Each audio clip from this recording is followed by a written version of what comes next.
Bonsoir à toutes et bonsoir à tous. Je suis ravi de vous retrouver pour cette nouvelle émission du 5e quart-temps. Alors vous l'avez vu, il y en a qui ont déjà eu un peu le teaser du sujet de l'émission de ce soir. On va pas traîner, on va tout de suite attaquer le gros morceau. Mais pour ça d'abord, je vous présente mes invités de ce soir.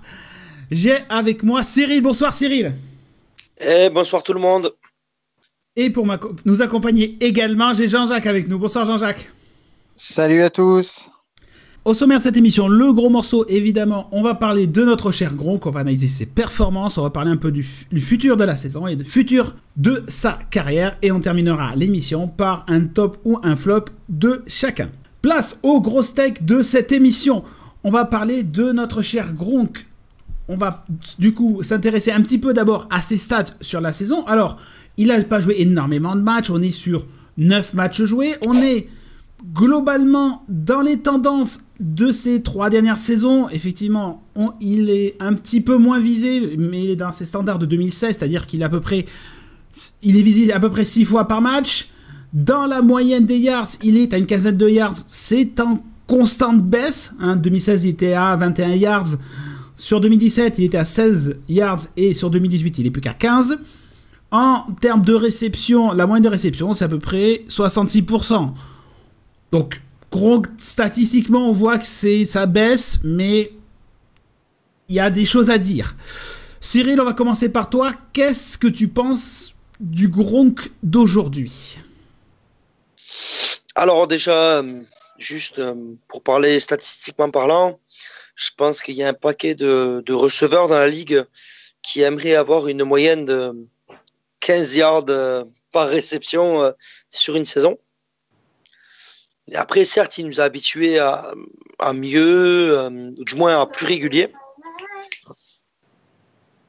Mais ouais, certes, depuis le début de la saison, surtout sur ce qu'on peut voir, ce que tout le monde peut voir dans les matchs, il paraît peut-être moins appliqué, mais je pense que c'est quand même quelque chose à prendre avec des pincettes.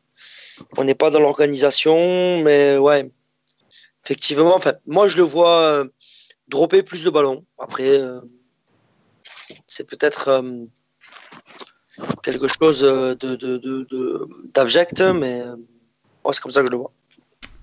Jean-Jacques, toi, ton avis un peu quand on voit Gronk et sur ses derniers matchs où finalement il a été visé que 4 fois, c'est par exemple le dernier match face à Minnesota de dimanche dernier, il a réceptionné 3 passes sur les 4. Effectivement, c'est le match face aux Jets où il a même pas eu 50% de réception. Jean-Jacques, pour toi, Gronk, ça va où cette saison ? Moi, de mon avis, je pense que ça risque d'être sa dernière saison. Parce que on le voit dans son regard. À chaque fois qu'il joue, à chaque fois qu'il loupe une balle, c'est pas grave. Ah, mince. Et je vois plus le regard du Gronk de 2017, de 2016, de 2015, où vraiment, quand il prenait plaisir à jouer et on voyait qu'il était heureux. Là, j'ai l'impression qu'il se force pour Brady, pour l'équipe, pour les Patriots. Et ça se ressent pas sur les stats parce que ça reste quand même une personne monstrueuse. On le voit, c'est-à-dire qu'il a quand même marqué déjà 2 touchdowns sur cette saison. Il était à 3 en 2016. En termes de matchs, sur la saison, c'est pareil. 2017, il en a marqué 8. Est-ce que s'il fait 14 matchs, enfin il va en faire, pas 14 justement, il va en faire au maximum donc 13. Est-ce que sur 13 matchs, il marquera 6 touchdowns ? J'en ai encore des doutes. Mais sur les statistiques, ça reste correct pour un tight end.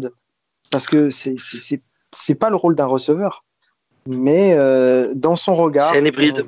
on voit que voilà, c'est un hybride. Mais on voit qu'il manque quelque chose. Et c'est vachement dommage. C'est vrai, Non, mais surtout après, juste je peux rajouter un truc.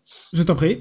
Après, dans l'intersaison qui est passée, il y a eu certains articles de journaux, peut-être pas très, comment on peut dire, très honnêtes, qui nous ont parlé d'une retraite de Rob Gronkowski cette année, ceci, cela.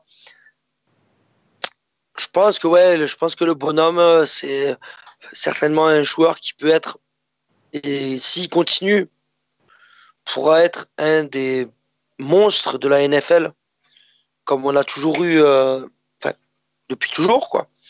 Mais je rejoins Gigi sur le fait que, ouais, avec l'expérience aussi, moi je pense que il fera partie de ces joueurs avec un potentiel énorme qui prendront leur retraite prématurément. Alors, on va s'intéresser déjà un peu au fil de la saison. Il faut savoir qu'effectivement, Gronk, il avait dans l'optique, alors on ne sait pas trop ce qui s'est passé cette off-saison, partir, pas partir, est-ce qu'il devait trader, pas trader, puis menacer de la retraite, on ne sait pas trop. Il y a des histoires qui sont sorties, alors on ne sait pas si elles sont vraies ou fausses, mais ça donne un peu l'ambiance qui pouvait régner autour de notre tight end. Il commence la saison, donc oui, effectivement, on se dit, il va peut-être attaquer comme la saison dernière, une saison pleine. Il se blesse, ça traîne un petit peu, c'est blessé, mais ça a du mal à revenir, ça patauge, on sait pas trop. Et là, il revient, il a mis du temps à revenir, 3-4 matchs pour revenir. Il a fait des 2 dernières rencontres, on va dire mi-figue, mi-raisin. Face aux Jets, il est visé, mais il fait pas grand-chose. Sur les Vikings, il est visé, il réceptionne. Mais au final, on regarde la moyenne des stats.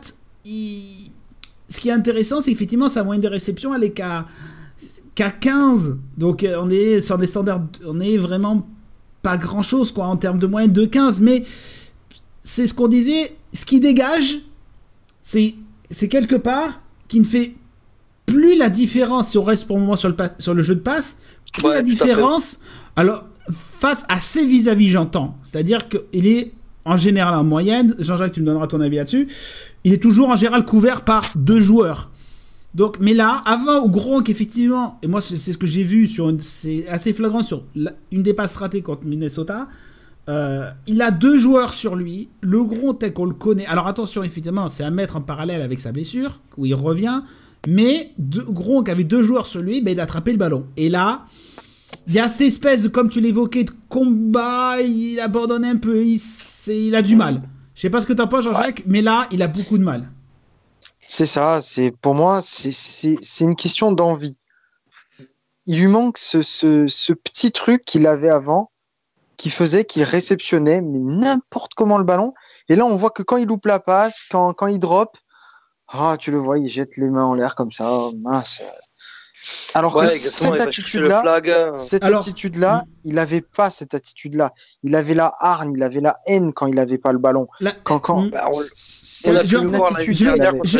vais aller plus loin. Est-ce que c'est un ressenti ou c'est juste une crainte dû d'un retour de blessure? C'est Cyril. Moi, je penserais plus d'un ressenti, quoi. Surtout que moi, c'est une impression personnelle. Mais moi, depuis quelques années, c'est vrai que de toujours, quand j'étais en 3e et 7, 3e et 8, 3e et 15, j'avais toujours une action venue d'ailleurs, d'un Rob Gronkowski par exemple. Hein. C'est surtout ça. C'était un peu la soupape de sécurité de Tom Brady. Et à l'heure d'aujourd'hui, je pense que cette soupape de sécurité est plus passée, comme on a pu le voir, surtout sur le match des Vikings, sur des screen pass, ce genre de choses, sur White ou sur Mitchell, par exemple, ou voir sur Patterson.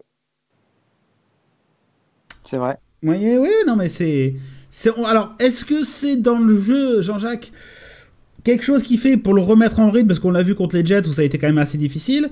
Est-ce que c'est pour le remettre quelque part en confiance qu'on fait des screen pass en général quand tu as des retours de blessure, tu fais des screen pass, bon ben voilà, tu retouches le ballon, tu avances un petit peu. Ou c'est juste on peut pas le trouver ailleurs parce qu'il n'arrive pas à faire la différence. Non, le jeu des Patriots s'évolue pour moi. Je suis pas Gigi, hein, mais pour moi le jeu des Patriots s'évolue. Moi je te parle, enfin voilà. Mais déjà notre jeu au sol, comme tu dis, il a évolué. C'est-à-dire qu'on a un meilleur jeu au sol cette année que les années précédentes. On joue là-dessus. On a rarement eu un jeu au sol comme ça, c'est clair. Hein. Voilà. Donc maintenant, on concentre beaucoup. Enfin, on a un pourcentage de jeu au sol qui est beaucoup plus important que les années précédentes. Donc forcément, ça s'en ressent sur le jeu de passe. Et quelque part, c'est pas une question que Gronk est là, pas là, arrive à faire les choses. Mais quand il est sur le terrain, quand il y a par exemple une un jeu de course. On voit qu'il se donne à fond, mais il n'y a plus cette flamme il fait des fautes, quelques petites imperfections. On le voit, hein, c'est-à-dire que ça se ressent. Avant, pour arrêter un Gronk, il fallait être 3. Maintenant, oui, une personne, 2 l'arrête facilement. Alors, mais alors après, attends. Moi, sur ça, sur le fait de pouvoir arrêter le Gronk, ceci, cela, il faut savoir que, comme dans toutes les franchises NFL, la vidéo tourne énormément et on sait où sont les points faibles du Gronk au final. Bien sûr, mais ça fait quand même quelques années, Cyril, que le Gronk a beau connaître ses points faibles, c'est une machine et il te fait reculer 2 personnes en même temps et il te l'attrape le ballon ou il te les bloque sans problème. Là, c'est pas un problème de vidéo. Clairement, c'est pas un problème de vidéo, Cyril. Non, là, c'est là où je te rejoins que je sais pas, c'est juste de cette année parce que j'ai pas étudié minutieusement les vidéos des matchs de l'année dernière.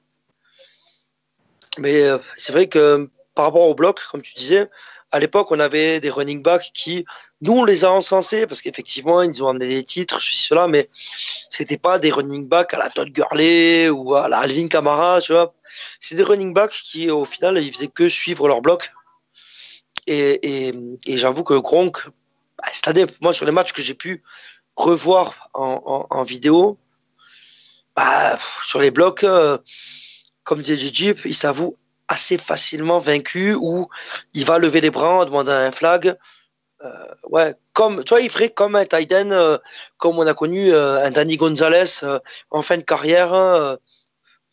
C'est la fin de carrière. Non, il n'est pas. Enfin, normalement, au niveau de son âge, il n'est pas en fin de carrière. Là, il serait en plein boom.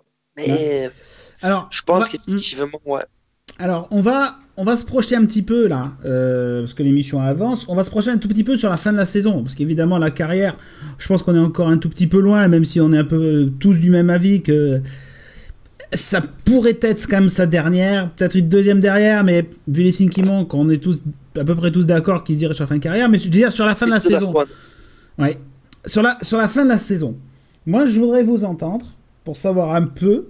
Il reste quelques matchs, donc on va voir. On en parlait dans les émissions précédentes, de bien voir sur certaines actions, parce que c'est ça qui est important. C'est pas la globalité dans son ensemble, il y aura toujours des points positifs, négatifs, mais sur certains détails qui montrent effectivement les tendances qu'il va y avoir en play-off. Moi, je voudrais vous entendre. Moi, la position est la suivante. Gronk, le match où il va falloir décider de son statut, c'est premier quart-temps, première mi-temps du premier match de play-off. Si Gronk fait la différence, qu'il réceptionne ses passes, ok. Si Gronk ne réceptionne pas ses passes et qu'on sent qu'il fait pas la différence, Gronk, pour moi, tu t'en sers. Je vais être très clair, tu t'en sers pas en play-off. Pourquoi ?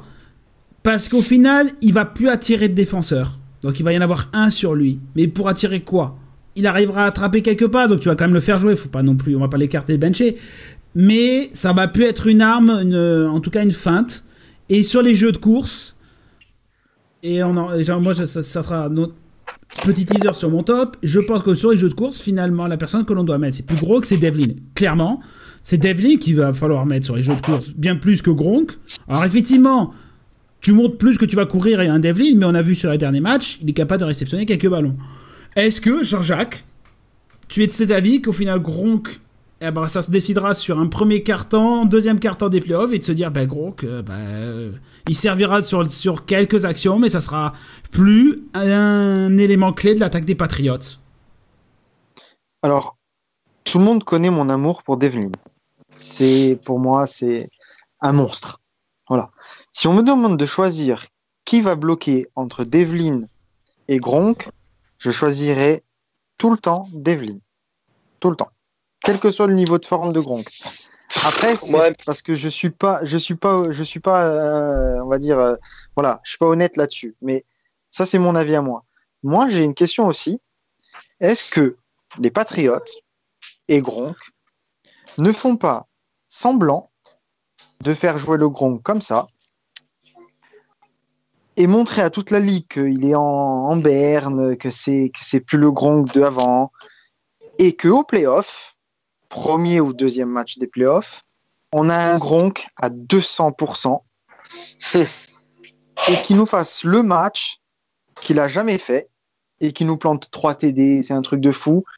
Et que, par exemple, sur le match contre, je pense, allez, on va prendre un exemple sur Kansas City, et qu'il fasse le match de l'année et qu'on se retrouve au Super Bowl grâce à lui, parce qu'il a fait son match et parce qu'il aura eu un sursaut de dire c'est peut-être mon dernier match de playoff, l'année prochaine je suis peut-être plus là. Je sais pas, hein, je dis ça comme ça. Un match, on connaît l'organisation des Patriots, un match ne suffit pas, c'est do your job tout le temps, qu'importe ce match, tous les matchs des playoffs, pas un seul match. Effectivement, on va peut-être jouer sur un match sur lui si on voit qu'il est en grosse forme, mais tu peux pas sur les playoffs. Est-ce qu'il ne le fait pas un petit peu exprès, tu vois ce que je veux dire? Mais c'était clairement possible. Mais à ce moment-là, ça sera toutes les playoffs, pas qu'un seul match. À ce moment-là, ça sera le gros ou alors ça sera toutes les playoffs. Les gars.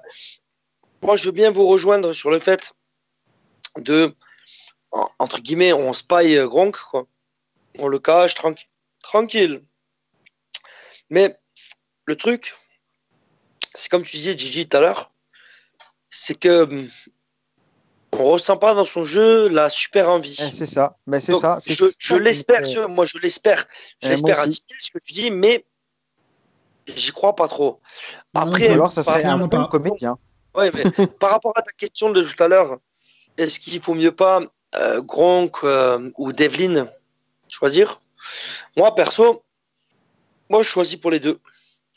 Devlin qui vient couper le premier blitz ou le premier bloqueur, enfin, le premier D-line qui passe, et un Gronk qui ouvre le chemin. Je l'espère, voilà. C'est-à-dire que moi, vous me connaissez, je suis pas spécialement pessimiste, mais je veux pas être non plus hyper optimiste. C'est-à-dire que je veux complètement croire à ça, et c'est quelque chose dont l'organisation des Patriots, sans nommer Bill Belichick en tête de liste, en sont capables. C'est clair qu'ils en sont capables. Mais est-ce que si pendant une saison, entre guillemets, tu restes caché, il y a d'autres franchises qui ont essayé de le faire. Hein. Si pendant une saison, tu restes caché, est-ce que tu arriveras au moment où il faut être à 10 000 Boum. C'est des questions. Le problème, c'est des grandes questions, mais le président, il serait là. Il vous dirait, il y a un moment donné, la blessure, faut savoir la récupérer. Si tu récupères pas, tu peux pas. Tu t'as beau cacher quelqu'un, mais là, ce quelqu'un que tu caches, c'est que ce quelqu'un, il est blessé, et ce quelqu'un, il tient plus la route. Moi, je pense que moi, en tout cas, je suis plus quelqu'un comme ça. C'est-à-dire qu'à un moment donné, Gronk, peut-être que il en peut plus, parce que physiquement, ça tient plus. Écoute, moi, je vais te surprendre, Cédric, mais je pense comme toi, quoi. C'est-à-dire que je pense que notre Gronk, tant il a donné pour la franchise, tant aujourd'hui, il n'arrive plus à donner, quoi. Et en sachant l'amour que je porte pour ce joueur, en sachant, c'était du matériel, hein, mais j'ai peut-être 2 ou 3 maillots de Gronk, parce que c'est un gars que je trouvais je trouvais, du moins, et même je trouve toujours exceptionnel, mais moi, je me rangerais un peu du côté de Cédric, quoi, de me dire que faites-nous croire ce que vous voulez, mais moi, je suis un peu comme Saint Thomas, tu vois. Montrez-moi. Quoi à discuter, Gronk, on pourra en passer des heures. Oui. L'émission avance. En tout cas, vous, chers membres, n'hésitez pas à réagir dans les commentaires, que ce soit ceux de YouTube, ceux du post Facebook. N'hésitez pas à continuer le débat, à réagir sur Gronk, et dites-nous votre avis sur Gronk. Est-ce qu'il va revenir, pas revenir? Est-ce qu'on doit quelque part s'en passer dans le jeu d'attaque au moment des playoffs? Dites-nous, on aimerait bien aussi avoir votre avis sur le Gronk. Allez, il nous reste quelques minutes dans l'émission. On va attaquer le top ou le flop de chacun. Jean-Jacques, qu'est-ce que tu as choisi dans l'émission d'aujourd'hui? Alors moi, j'ai choisi un flop. Aïe. Un bon petit flop des familles. Eh oui, parce que je suis pas content. Je suis pas content sur une seule chose. Je suis pas content de la discipline des Patriotes qui nous manque cette année.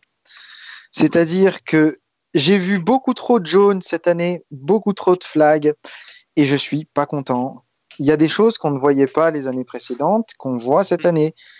Et ça m'énerve. C'est-à-dire que quand je vois un false start ou 12 hommes sur le terrain ou des holdings dégueulasses, même si certains membres ont vu que les arbitres étaient un peu aveugles sur certains matchs ou très déviants, disons. Ouais, on a vu pire. C'est-à-dire que cette année, on fait de vraies fautes. J'ai vu des matchs des Patriots où on prenait pas un yard de pénalité. C'était propre. Oh oui. Et là, cette année, à la mi-temps, on se prend 50 yards de pénalité. Contre les Jets, on avait 60 yards à la mi-temps. Voilà, c'est ça. C'était énorme, c'était dégueulasse. Et pour des fautes, mais nul. Deux false starts, des holdings dégueulasses, des blocs fait n'importe quand. Ouais, voilà, c'est ça. Mais c'était nul. Ça. Ah, je te comprends. Et ça, c'était pas des fautes individuelles, c'était des fautes collectives. C'était vraiment le holding. C'est parce que ton groupe, il n'est pas soudé dans l'esprit de pas faire de fautes. On réfléchit, on agit. On réfléchit, on agit. On essaye de mettre l'individuel là en avant. Faites vos blocs, faites votre chose, mais faites pas attention. Et là, on fait des erreurs bêtes, c'est-à-dire que le nombre de false starts qu'on s'est pris cette année, oh là là, j'en ai jamais vu autant. Ça, et on remet les équipes dans le droit chemin. Et en plus, on leur fait avoir des momentum qu'ils ne devraient pas avoir. Exactement. On peut parler du match contre les Texans la première journée où est-ce qu'on mène largement et dû à un relâchement horrible. Tout à fait, mais ça se travaille. Ça se travaille clairement et c'est des petites choses qui peuvent heureusement se remettre en... La 12e semaine, tu dois pas te permettre de faire c'est vrai, mais si c'est une question quelque part de mental, allez, on peut se dire avec les blessures, j'essaie de faire un peu l'avocat du diable, avec les blessures, tout ça, on peut se dire qu'à l'approche des playoffs, normalement, on a les mêmes équipes que les mêmes coachs.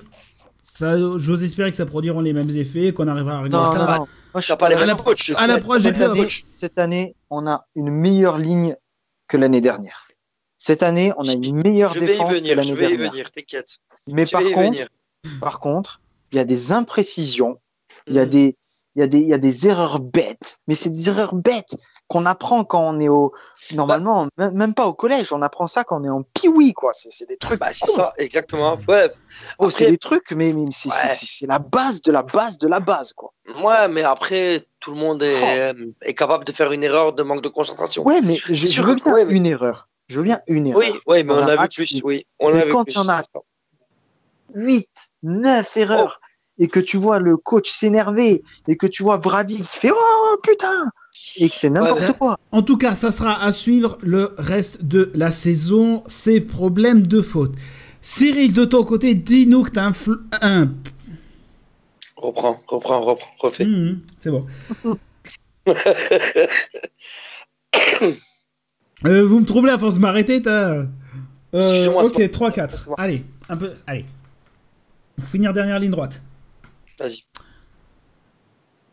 En tout cas, ça sera à suivre le reste de la saison, ces problèmes de faute. Cyril, de ton côté, dis-nous que t'as un top pour nous redonner un peu le sourire après Gronk, après ces problèmes de faute. Ah oui.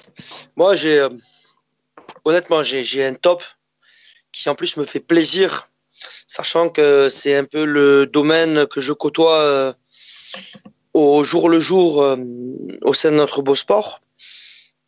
C'est notre front seven qui, honnêtement, ces derniers matchs, et même, j'ai envie de dire, depuis le début de la saison, même si j'ai pu être critique dans les commentaires sur la page officielle du groupe pendant les matchs, waouh!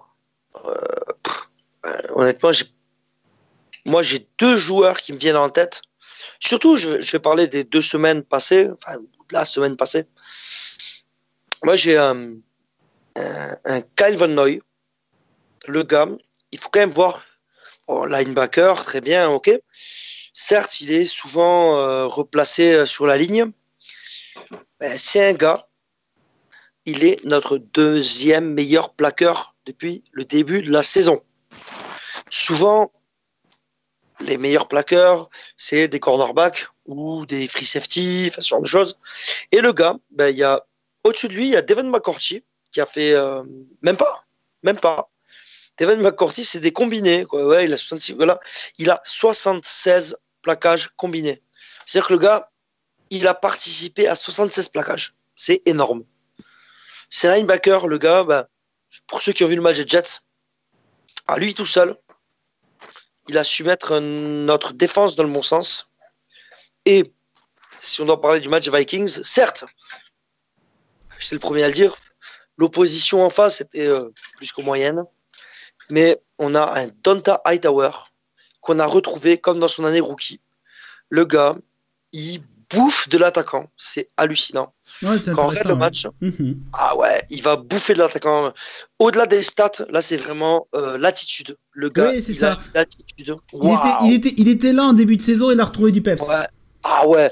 Et puis, on le voit, le gars, il arrive à faire un plaquage, même s'il est pas pour perte. J'ai jamais été un hyper fan de la célébration défensive sur un plaquage d'un D-line. C'est ce que je dis à mes joueurs chez les Grizzlies. Par exemple, je dis, oh, les gars, tranquille. Mais moi, quand je vois notre D-line cette année, même si elle finit pas le job, si elle met pas 10 sacs par match, hein, c'est sûr que c'est pas Saxonville de l'année dernière, mais elle met une pression hallucinante sur le quarterback adverse.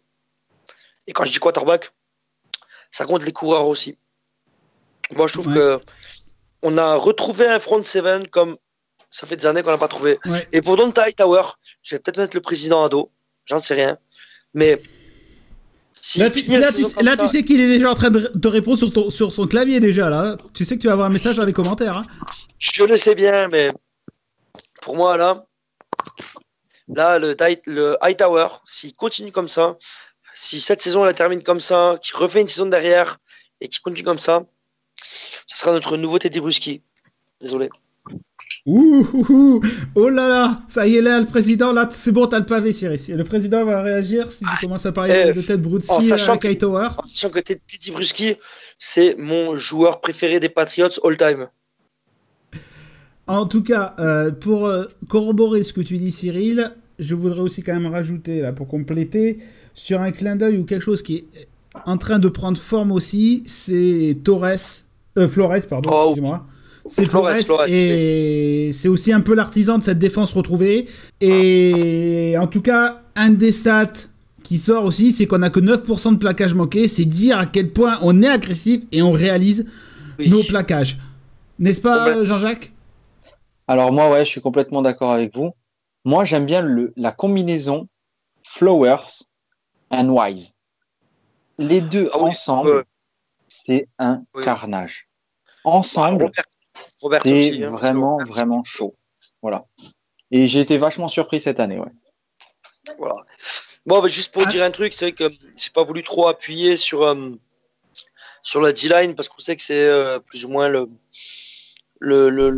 poste que je suis, mais c'est vrai que quand je vois la D-line, les gars, ils prennent le dessus sur l'adversaire.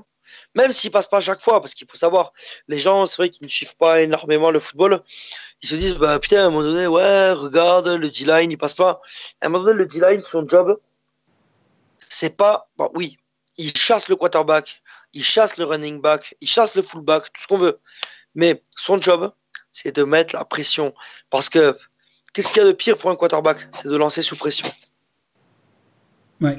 Et moi, ce que je vois surtout sur ces derniers matchs, c'était pas forcément le cas en début de saison, mais ce que je vois sur ces derniers matchs, c'est que honnêtement, on a une D-line et des linebackers, donc je dirais un front seven. Hein.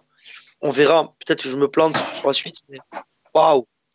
Ben, espérons que ça continue sur les prochains matchs et surtout, ce qui est important, c'est que ça performe. Au niveau des playoffs, très rapidement, avant de conclure, mon top. Évidemment, il a marqué le match de son empreinte la semaine dernière face à Minnesota.